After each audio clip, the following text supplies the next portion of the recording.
Gravação iniciada, presidente. Ok. Bom, dando sequência aqui ao julgamento da nossa pauta, da sessão das 9 horas da manhã, da segunda turma extraordinária da primeira sessão do CARF. Ok? Item 6 da pauta, processo número 10.380.904.866.2010.06. Recorrente SM Fomento Comercial Limitada. Daí, você pode, por gentileza, pedir o patrono entrar na sala? Ok, presidente, irei convocá-lo. Obrigado. Itens 6 e 7 da pauta. Doutor Sérgio. Seus processos serão julgados agora. Por favor, verificar a mensagem no chat.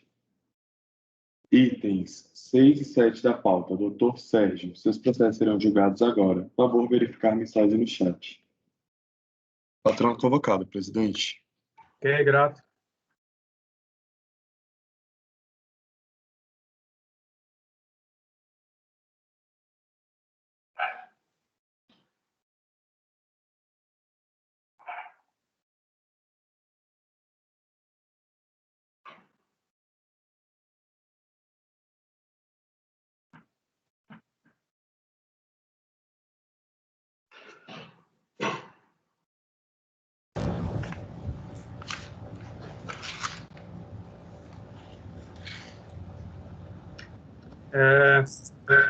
Seja bem-vindo, doutor Sérgio, é isso?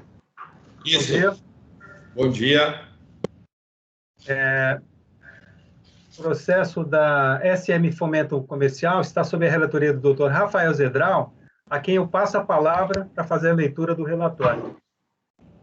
Ok. Só um esclarecimento que os dois processos que estão pautados da empresa são exatamente a mesma situação, provocou realmente o mesmo resultado no despacho decisório, o mesmo julgamento pela DRJ, porque um trata de estimativa de RPJ, outro de CSLL. Então, eu vou, não sou relatar, mas o meu voto vai se aplicar aos dois casos, ok? Perfeito. O caso aqui é que a empresa transmitiu 2 declarações de compensação em cada processo para aproveitar crédito de pagamento indevido de estimativa de janeiro. Um RPJ, outro CSLL. E a empresa aproveitou esse pagamento a maior em débito de estimativa do mesmo tributo no mês seguinte. E houve, a compensação não foi homologada e apresentou manifestação de conformidade e explica exatamente esse fato. No caso que a RPJ recolheu 8.510, mas devia 1.600, pagamento a maior 7.000. No mês seguinte, apurou X de estimativa, mas pagou a menor, porque a diferença compensou com o valor pago a maior no mês anterior.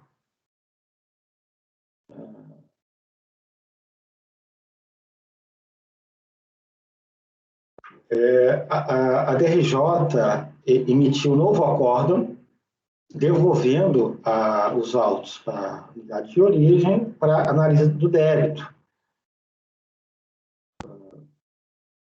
Porque houve o despacho decisório, houve um deferimento, né, por se tratar de estimativa mensal, aquele entendimento passado, né? Em novo despacho decisório, a unidade de origem constatou que o valor pago a maior, relativamente a janeiro, RPJ ou CCL, foi utilizado na apuração de saldo negativo do ano 2007. Ou seja, o que significa isso? A empresa pagou a mais estimativa. Só que, como é estimativa, o que é natural, eles analisaram se essa estimativa foi ou não aproveitada num possível PERDECOMP de saldo negativo, e acharam saldo de CSL e RPJ, e viram que lá nas informações dessa outra DECOMP de saldo negativo estava a informação, né, aquele DARF cheio, PAG cheio, estava, ou seja, entendeu-se que foi um aproveitamento de duplicidade. A manifestação de inconformidade foi indeferida. Os jogadores ratificaram as conclusões da autoridade de que o recolhimento de estimativa, que foi objeto de restituição e compensação, foi integralmente utilizado na apuração do RPJ, ou CSLL, no final do período, e, portanto, não poderia ser restituído, pois já houve aproveitamento na apuração, ou seja, entendimento que houve um duplo aproveitamento, né? Pediu restituição e utilizou-se na apuração. No recurso voluntário, a empresa afirma que deveria ter recolhido em janeiro 1.515, mas recolheu 8.000, resultando em um recolhimento maior de 7.905. No mês de fevereiro, afirma, né, que aproveitou esse valor compensando, quitando o restante com o pagamento maior de janeiro. Afirma que não houve dupla utilização do recolhimento. E, afinal, pede deferimento do seu recurso voluntário. É o relatório. Obrigado, doutor Rafael. Então, com a palavra, o doutor Sérgio. Bom dia a todos, senhor relator, senhor presidente, demais conselheiros. O relato foi claro no sentido de apresentar os fatos ocorridos, mas, de forma bem resumida, complementando o que foi apresentado pelo conselheiro relator, de uma forma bem simples, já que o processo é realmente muito simples, e eu também vou fazer uma única sustentação para os dois processos. Ok, presidente? Porque os fatos são idênticos. Perfeito. Sem precisar usar o dobro do meu tempo, que eu não vou usar nem a metade do primeiro tempo, que fará o dobro, que realmente é muito simples a matéria. Tudo começou com o pagamento maior de imposto de renda e contribuição social, como relatado, que, em decorrência desse pagamento a maior, obviamente, a empresa buscou recuperar esse pagamento a maior através de um pedido de restituição e compensação, ato contínuo, o que foi feito. Ocorre que, por uma falha dos controles que a empresa possuía na época, a contadora se enganou e fez uma nova PERDECOMP, ou seja, de novo, uma compensação, e vinculou a essa compensação a quitação de um débito. Esse é o fato. Então, o que ocorreu de verdade? Nós tivemos um pagamento maior e duas compensações, o que, em tese, a Receita estaria rigorosamente correta, porque eu não posso, com um crédito, compensar duas vezes, compensar dois débitos. Estaria rigorosamente correto. Aonde é que nós entendemos que não está correto? Onde é que houve o erro por parte da Receita Federal? É que a DECOMP, que foi utilizada como essa segunda para compensar esse débito que consta da DECOMP como compensado, ele não foi compensado. Ele foi pago por DARF.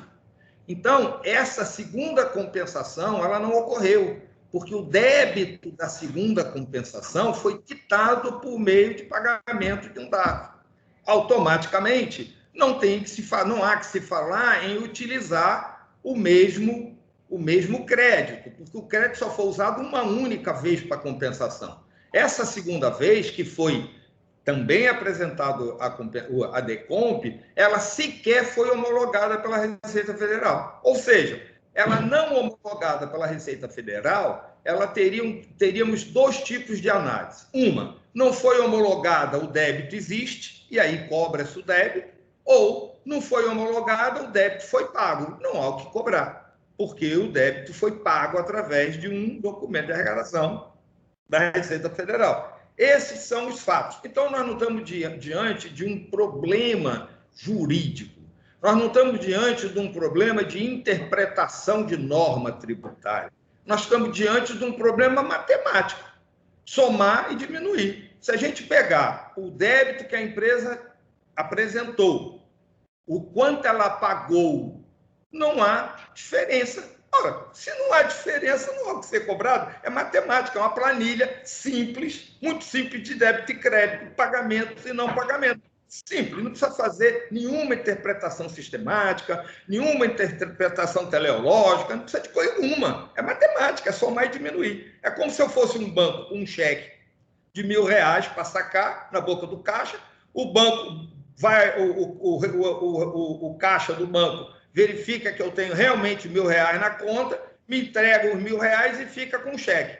Em seguida, eu levo um outro cheque de R$1.000, vou no banco para sacar R$1.000. O gerente do banco ou o atendente da conta vai dizer, olha, o senhor não pode sacar porque não tem saldo na conta. Eu volto, rasgo o cheque e vou embora. Foi o que aconteceu. Ou seja, segundo pedido de compensação se assemelha a esse segundo cheque. Ou seja, eu não usei, a Receita Federal não homologou a segunda compensação. Se ela não homologou a segunda compensação, o que a Receita teria que ter feito? Esse pagamento foi feito ou não? Se foi feito, morreu a questão. Se não foi feito, cobra. Só que foi feito o pagamento da segunda decompte com cheque. Foi feito o pagamento com DARF. Se foi feito o pagamento com DARF, morreu a segunda decomp.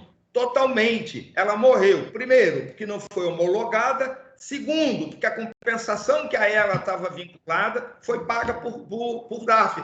Morreu o assunto, é matemático. Nós não estamos discutindo direito. Nós estamos discutindo conta corrente. Nós estamos discutindo matemática. E por essa razão, pelos dois casos, entendo que não assiste razão à Receita e que, por mais essa razão, que seja provido o recurso, dos dois recursos voluntários, é o que rogamos neste momento. Muito obrigado. Ok, doutor Sérgio, muito obrigado pela sua participação. Com a palavra o doutor Rafael Zedral para proceder à leitura do voto. O meu voto é para dar provimento, né, aos dois recursos. Na verdade, houve um erro de interpretação aqui, porque eu boto até aqui, né? A recorrente apresenta dois parágrafos que nos parece a síntese da questão e a própria solução da lide. Boto aqui no final do primeiro parágrafo, que houve um pagamento resultando no recolhimento a maior de 7.905. Aí embaixo. No mês de fevereiro, devia 53, mas pagou 46 e compensou o resto. A questão aqui é que a unidade de origem pensou assim, mas esses 8.000 aqui, tem a tela aqui da Telecom, está 8.000 aqui em janeiro. Ele aproveitou. Então, houve duplo aproveitamento, porque somando todas as estimativas, dá R$100.000. Meu argumento é, sim, ele só poderia ter aproveitado. Por obrigação, ele deveria colocar isso na perder-compra de saldo negativo, porque ele pagou a maior, ele pagou 8.000 de estimativa em janeiro, e ele aproveitou na mesma estimativa de fevereiro. Ou seja, é estimativa. Se é janeiro, se é fevereiro, isso é uma questão de como você aloca. E aqui na tabela aqui do CIEF, você vê que estimativa, 8.000. O certo não era ter colocado 8.000, era 1.500 e pouco. Mas em fevereiro, o certo também não era ter colocado 46, era 53, ou seja, tem R$7.900 que era para ter sido deslocado de janeiro para fevereiro. E eu estou falando aqui em apuração do saldo da encadeamento do PJ. Porque o argumento é esse. E eu falo aqui, se a empresa tivesse aproveitado esse pagamento indevido num outro tipo de débito, PIS, COFINS, qualquer outro, IOF, Isso seria um duplo aproveitamento. Mas aqui é apenas o deslocamento de um pagamento a maior de janeiro para fevereiro. No final da conta, a soma é a mesma. No saldo negativo, 100.955. Eu faço aqui a tabela, demonstrativos em formato de DECOMP, eu faço até a comparação, valor pago. DECOMP de saldo negativo, 1.510. Aí aqui, ó, valor do débito na DPJ e DCTF, 1.415. Na DECOMP, 1.800. Ou seja, era para ter informado 1.515. Mas em fevereiro, ele informou na DECOMP 46, a gente viu ali 46. Só que era para ter informado 46. 53. Apenas isso, é só o deslocamento do pagamento de um mês para outro mês. No final das contas, o cálculo está correto. Eu até falo aqui, a recorrente deveria ter informado na DECOMP de saldo negativo. Em janeiro, 1.415, pois é o débito declarado em STF. Em fevereiro, deveria ter informado 53 e não 46, porque compensou. Mas tal equívoco não desmerece o fato de que o valor pago a maior em janeiro foi utilizado para compensar os mesmos tributos em fevereiro. Desse modo, entende que o DARF de 8.510 foi sim utilizado na apuração do IRPJ, como determina a legislação, não configurando nenhuma utilização em duplicidade, pois parte do recolhimento foi alocado em fevereiro e outra em janeiro, por meio da DECOMP. Embora a recorrente argumente que a presente DECOMP tenha sido necessária, em verdade, o crédito de pagamento anual somente pode ter sido utilizado por meio da declaração de compensação. Portanto, considero que o saldo disponível do DARF não se encontra vinculado a nenhum débito e nem foi utilizado em duplicidade na apuração do RPJ. Voto pelo provimento do recurso. É como voto. Ok, doutor Rafael, muito obrigado. Eu gostaria de tecer alguns comentários aqui pelo que foi falado pelo patrono. Me parece aqui que não é uma questão de crédito, é uma questão de pagamento, de conta corrente. Ou seja, na verdade, o próprio patrono está informando que o débito não existe. Isso. E a gente aqui está analisando o crédito do PERDECOM, pelo regimento. Então, me parece que se o débito não existe, essa PERDECOMP deve ser cancelada. Então, esse é o requerimento do contribuinte. Ele está requerendo o cancelamento da DECOMP, não a homologação. Não, até porque sim. não poderia ser homologada, né? Sim. Eu acho que ele está se referindo, desculpa, a DECOMP de saldo negativo. Porque a DECOMP de saldo negativo também não foi homologada. Não, mas ele nesse processo aqui, deixa eu ver. O que ele está requerendo? Vamos ver lá no recurso voluntário.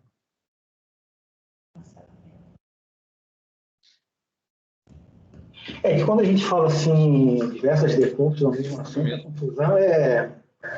E deu provimento por dois.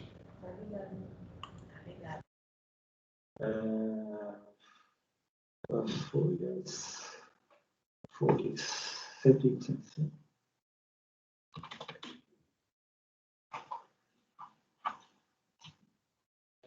Aqui, ó, na página 122, ele está do pedido.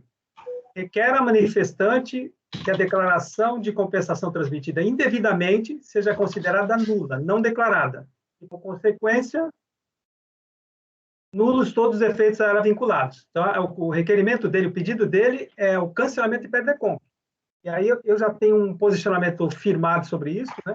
Inclusive a turma acompanhou em vários momentos, de que não há competência no regimento do CARF que nos autorize fazer análise primária de DECOMP. Então, quando é cancelamento ou análise primária de DECOMP, essa competência escapa da competência do órgão julgador, porque é uma competência da DRF, da unidade de origem. E o próprio contribuinte afirma, na sua sustentação oral, que se trata de um problema de conta corrente.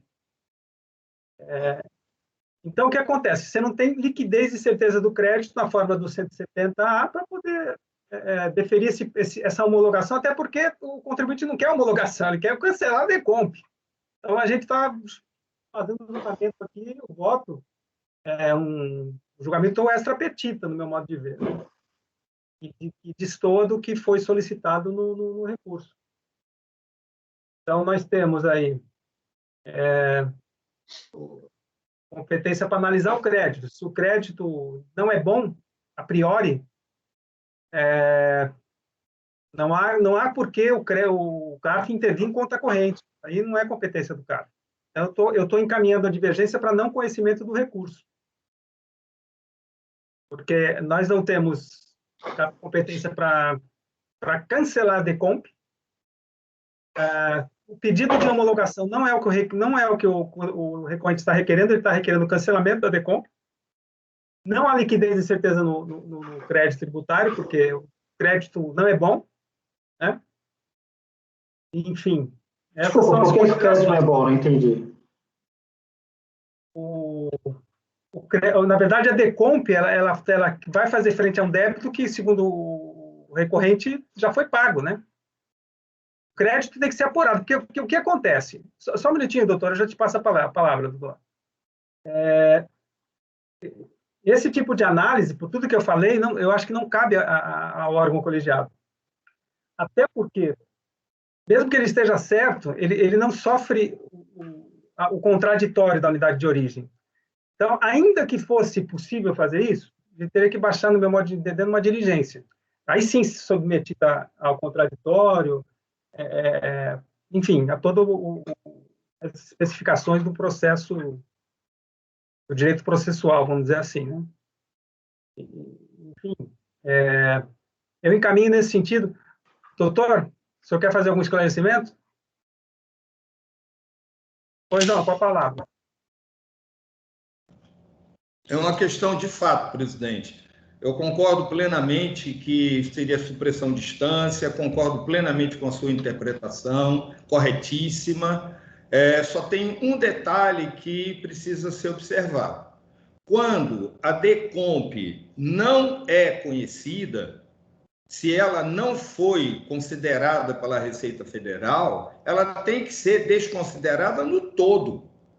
Ela não pode ser desconsiderada no crédito. Quer dizer, o crédito a Receita entende que não deve, mas não analisa se o débito é devido ou não, não está correto. A DECOMP tem créditos e débitos. Então, o processo, quando foi feito o despacho decisório não pode olhar apenas o lado do crédito. O crédito não é bom. Mas o despacho decisório teria que dizer o crédito não é bom e o débito não existe, porque o débito foi pago com DARF. Então, não é crível que a gente tenha um julgamento que tem débito e crédito e a Receita só julga o que lhe interessa, que é o crédito. O débito que não é devido, a Receita não se manifesta, não tem o mínimo bom senso. Por isso eu falei que era questão matemática, não era questão de direito, não é? Eu concordo plenamente com o senhor que o CARF, como segunda instância, não vai julgar lá atrás, eu tenho absoluta convicção disso, mas também o CARF não estaria entrando nesse aspecto, no meu entendimento, né? Se eu fosse um membro da equipe, sentado à mesa, eu diria assim, sim, mas a Receita Federal deixou de analisar o débito.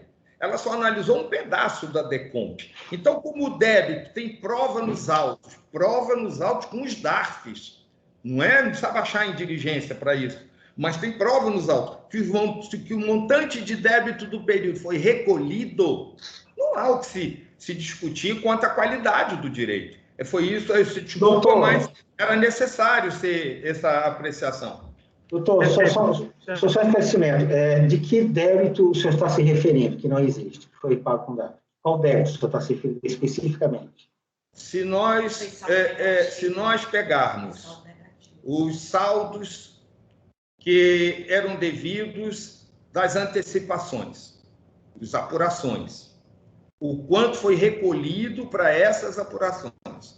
Ou seja, eu apurei um valor para não ter que citar número, porque o número acaba atrapalhando a lógica. Sim. Foram recolhidos valores e foram apurados valores. Sim. É fácil se saber qual era o valor de cada estimativa.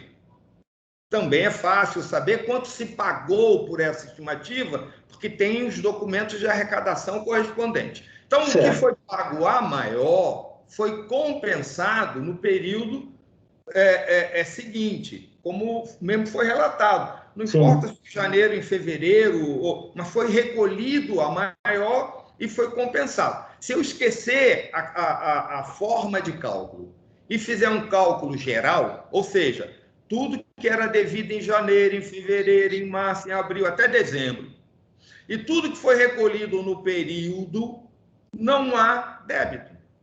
Não importa se eu fiz através de uma compensação ou de duas, não importa se foram todos recolhidos por DAF, por isso é que eu chamei de que nós não estamos discutindo direito, nós estamos discutindo matemática. É que, na verdade, doutor, apesar de outras palavras, o senhor está concordando comigo. Eu acho que é isso. Na verdade, o senhor está concordando comigo. Essa questão da palavra débito e crédito gera muitas confusões, né? Inclusive, ele tem crédito tributário, tem direito creditório, e aí tem crédito. É crédito de quem? Crédito contribuinte, aí você tem crédito, contribuinte tem crédito, e aí o crédito mata o débito, crédito mata o crédito. E aí são as confusões, né? Eu lembro quando era adolescente trabalhando no escritório, uma pessoa pergunta, o que é débito, o que é crédito? Tem 16 anos de idade. Uma pessoa da contabilidade falou assim, olha, débito é quando você debita. E o crédito é quando você acredita. Aí eu não aprendi, né? Eu não aprendi. Mas sim, eu acho que você está falando é esse meu argumento aqui. Se você somar todos os DARFs e todas as compensações na apuração de saldo negativo, não há aproveitamento. Eu acho que essa é a questão de não ter débito e crédito. Você está se referindo à apuração de RPJ no ano, né?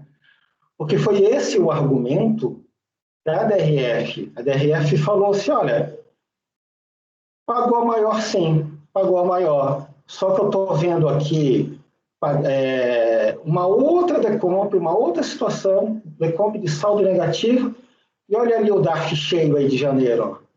Ele falou, então, ele aproveitou. O crédito não é bom, exatamente, o crédito não é bom porque já foi aproveitado na outra declaração. Não, desculpa, o meu voto certo é exatamente esse. Não é que ele é bom, o pagamento a maior, o que ele pagou 7 mil a mais em janeiro, ele usou na estimativa de fevereiro.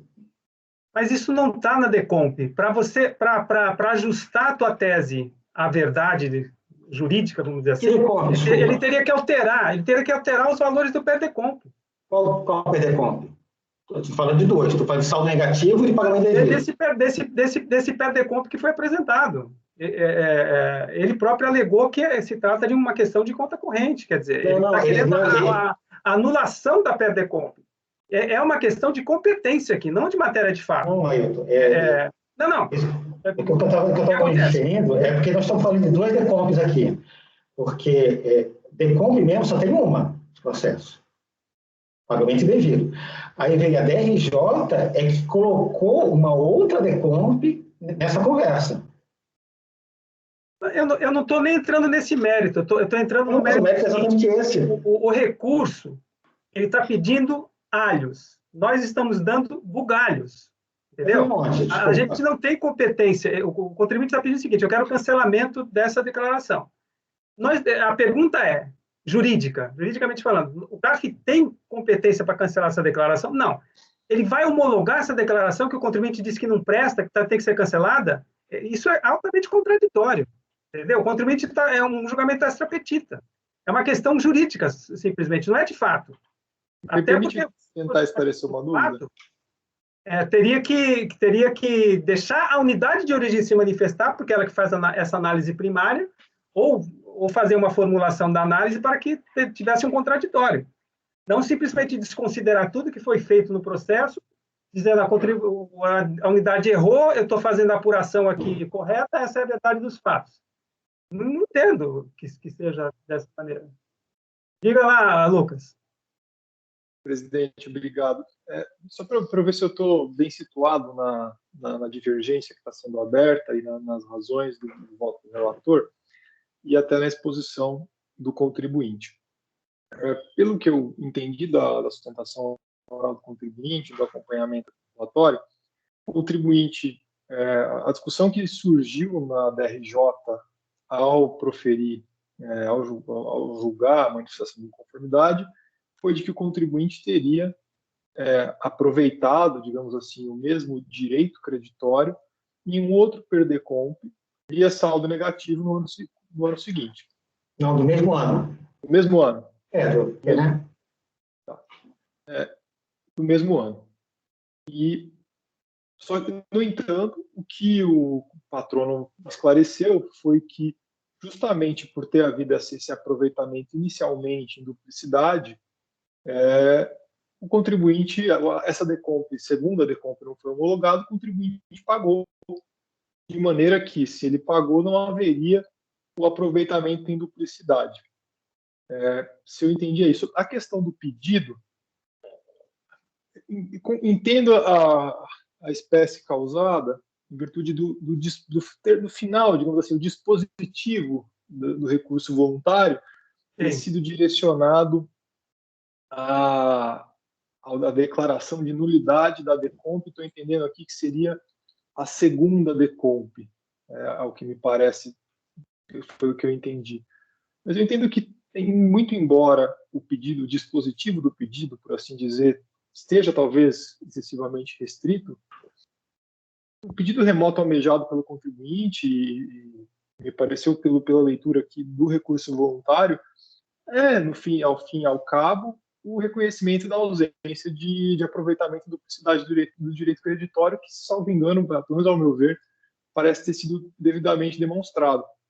Eu, a princípio, eu estou concordando aqui, quando devido à vênia, com o relator, a princípio, assim, pelas exposições, estamos aqui nos debates, mas assim, estou convencido com a exposição do patrono e com a exposição do relator, e entendo que talvez essa questão do pedido final possa ser sanada por uma análise do pedido imediato, digamos assim, que pode ser deduzido de todo recurso voluntário, e muito embora talvez na leitura do último parágrafo a visão acabe ficando um pouco mais restrita ao cancelamento de segunda decomp. Não sei o que vocês acham dessa construção minha, enfim, eu estou pensando inicialmente.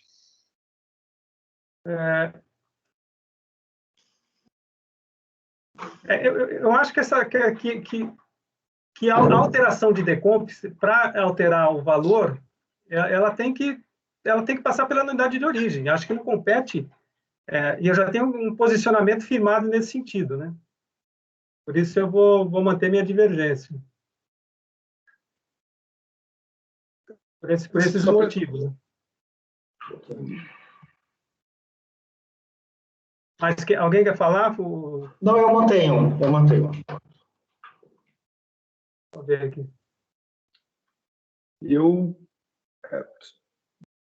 posso pode votar. Eu acompanho o relator, presidente, da vênia. Perfeito. Então, vamos lá.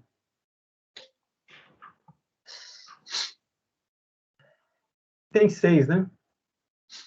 6 e 7. Tá.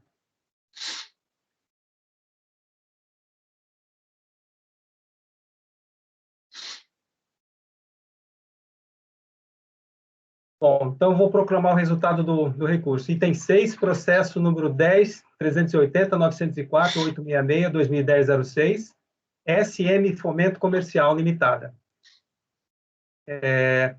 Acordam os membros do colegiado, por maioria de votos, em dar provimento ao recurso. Vencido o conselheiro Ailton Neves, que não conheceu do recurso,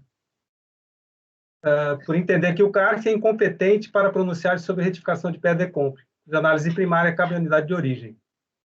Fez sustentação oral na modalidade de videoconferência, o senhor Sérgio Silveira Melo. E item 7 vai ter a mesma redação, né?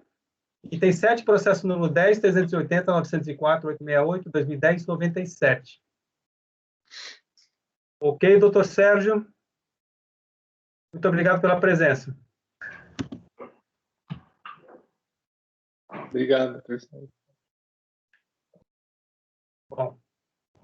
Legal. Muito obrigado a todos, um bom dia, um bom trabalho para vocês. Bom dia. É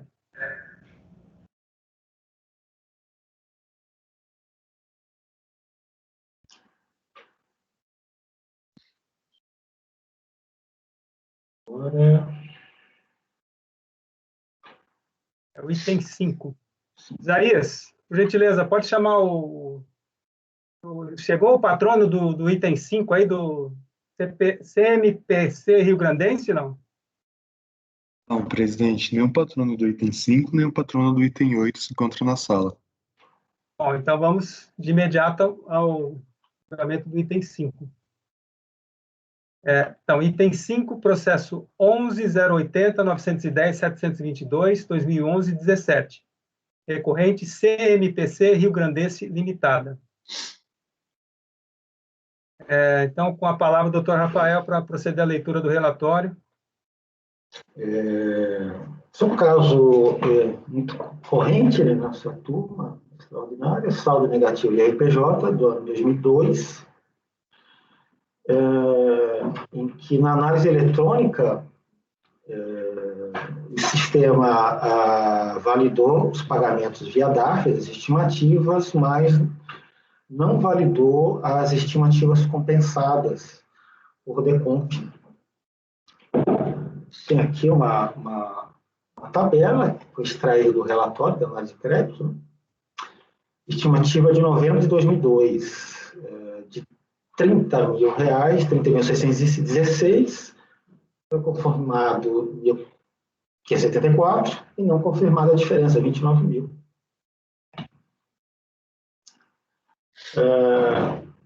Embora o DECOMP com demonstrativo de crédito tenha sido dentro do prazo de 5 anos, contada a data da saldo negativo, houve transmissão do DECOMP depois de extinto o direito de utilização do saldo negativo em função do depósito do prazo legal, em 2009. Ao final desse mesmo documento, sob o título de documentação complementar, consta que documentos considerados na análise do crédito são arquivados no processo aqui relacionado, e que pode ser consultado na delegacia. A empresa apresentou manifestação de conformidade,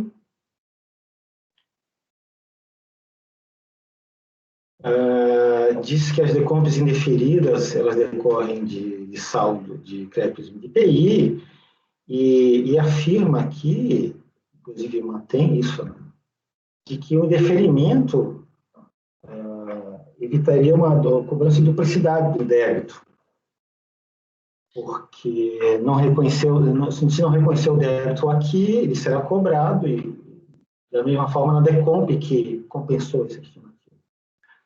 A DRJ manteve esse deferimento.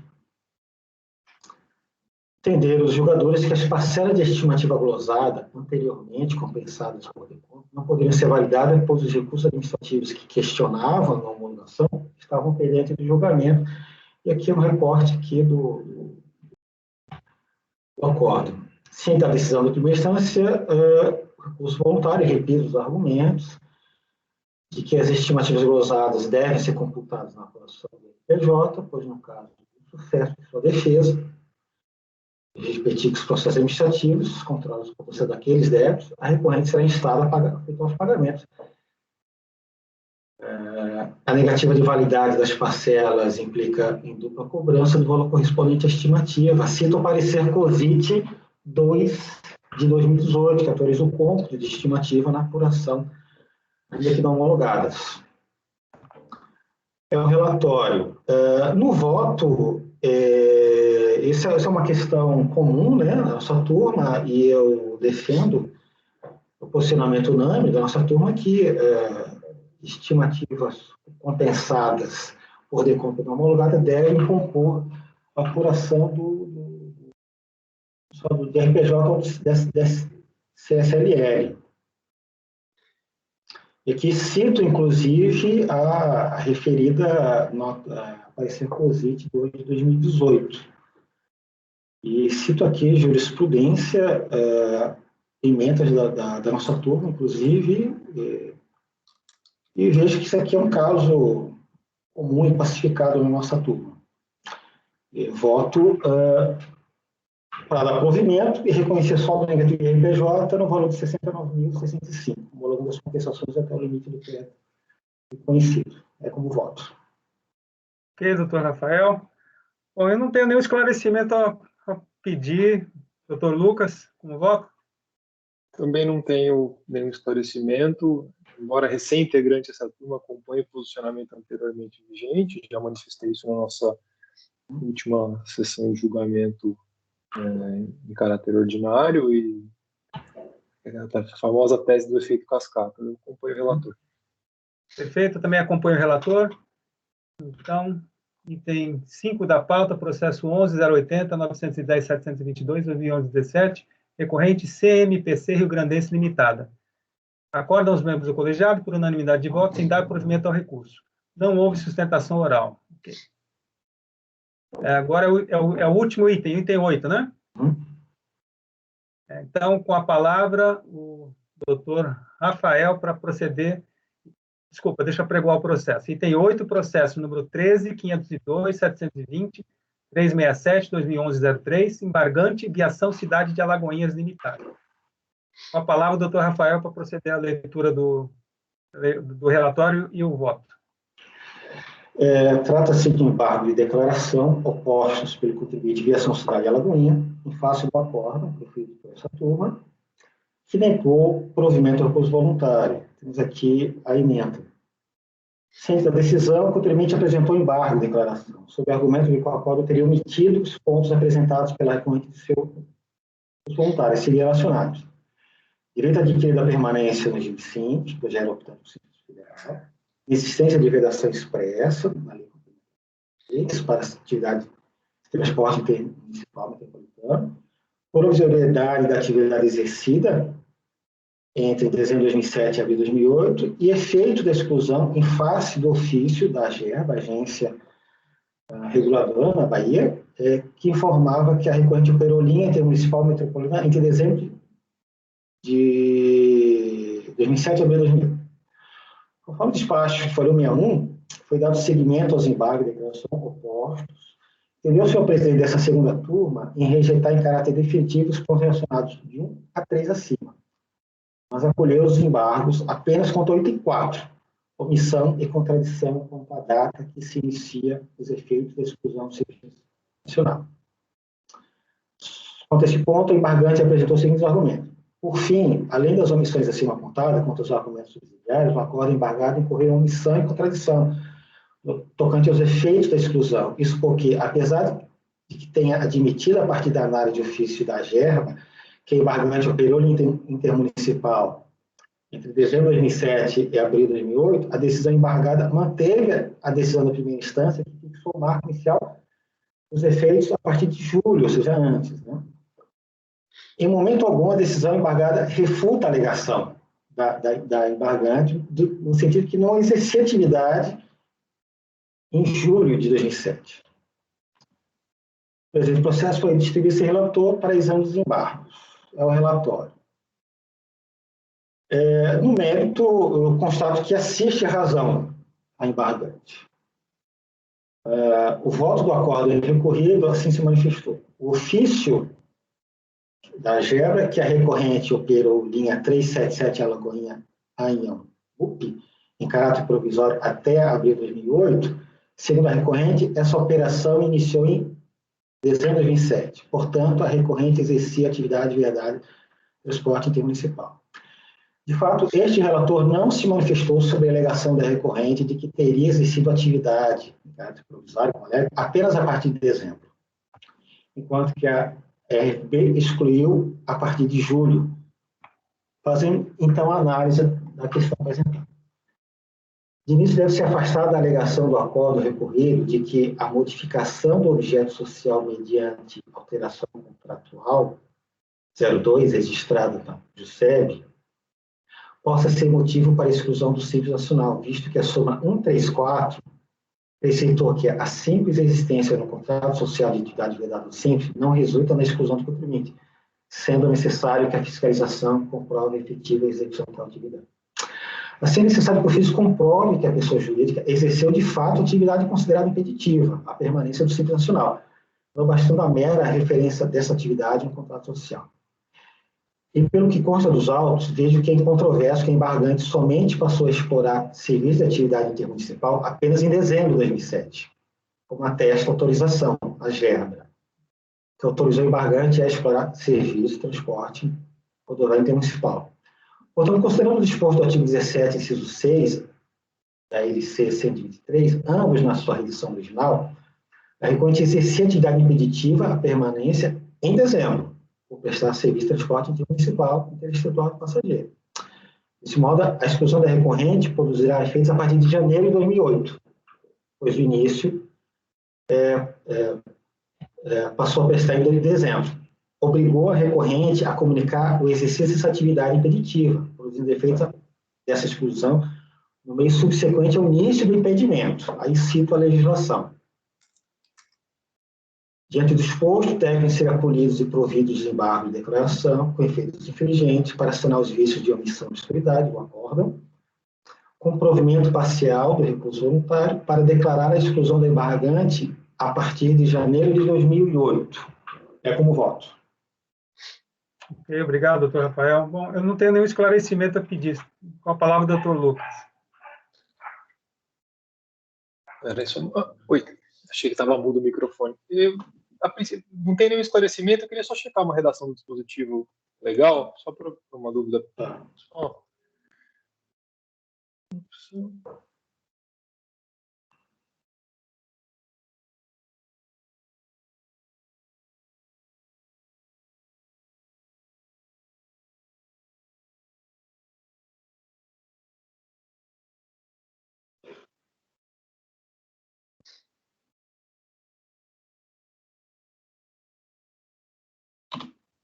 Perfeito, lido, gente. Eu acompanho o relator, eu tenho uma posição pessoal sobre essa questão das vedações ao Simples Nacional, mas que infelizmente não, mas que não cabe em discussão do CARF, que envolvem uma questão de ordem constitucional. Mas de todo modo, acho que isso não seria nem objeto do processo e nem da nossa esfera de competência. Eu não acompanho o relator, concordo com os efeitos a partir de janeiro de 2008 apenas. Perfeito, doutor Lucas. Então, eu acompanho o relator também. Então, proclamando o resultado do item 8, processo 13.502.723.67.2011.03, embargante de ação Cidade de Alagoinhas, acordam os membros do colegiado, por unanimidade de votos, em acolher os embargos de declaração com efeitos infringentes para sanar os vícios de omissão, obscuridade no acórdão 10.02.001.405, dando provimento parcial ao recurso voluntário para reconhecer que a exclusão do recorrente do Simples Nacional produzirá efeitos a partir de janeiro de 2008. Eu adaptei um pouco da tua redação, vê se você concorda, Rafael. Não está exatamente igual a redação do teu voto, eu dei uma adaptada aqui para... Foi? Você colocou como? Desculpa. Vou ler de novo, então. Está um pouco diferente do teu dispositivo. Acordam os membros do colegiado, por unanimidade de votos, em acolher os embargos de declaração com efeitos infringentes para sanar os vícios de omissão, obscuridade no acórdão 10.02.001.405, dando provimento parcial ao recurso voluntário para reconhecer que a exclusão da recorrente do Simples Nacional produzirá efeitos a partir de janeiro de 2008. Sim. Correto. Okay. Isaías, foram todos, né? Isaías, tem mais alguém aí? Uma novidade? Não, presidente, ninguém. Então, podemos encerrar. Muito obrigado a todos. Vamos encerrar a gravação, mas a gente continua aqui, tá?